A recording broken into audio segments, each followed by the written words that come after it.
ছেলে হওয়া এত সহজ না, অনেক কিছু ঘুরে আমাদের মাথায়। সব তো তোমার বইলা বোঝানো যাবে না, তারপরও কিছু বলি শোনো। আমরা ছেলেরা বউর সামনে মার সাথে ভালো করে কথা বললে মার আঁচলে থাকা সন্তান, আবার মার সামনে বউর সাথে ভালো করে কথা বললে বউর গোলাম। নিজের ছেলে মেয়েদের যদি মারি আমাদের দয়া মায়া নাই, আর ওই ছেলে মেয়েদের যদি কিছু না বলি আশকারা দিতেছি। নিজের বউরে দিয়া যদি জব করাই সেই ক্ষেত্রে আমি বউর কামাই খাই, আর যদি বউরে দিয়া জব না করাই আমি সন্দেহ করি।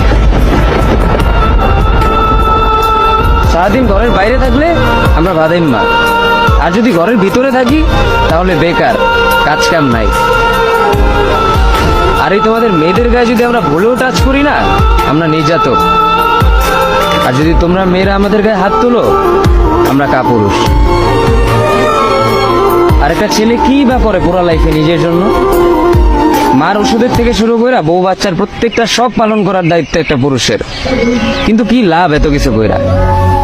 দিন শেষে একটা ভুল করলেই সবাই ভুলা যায় যে কে কি করছে তার জন্য।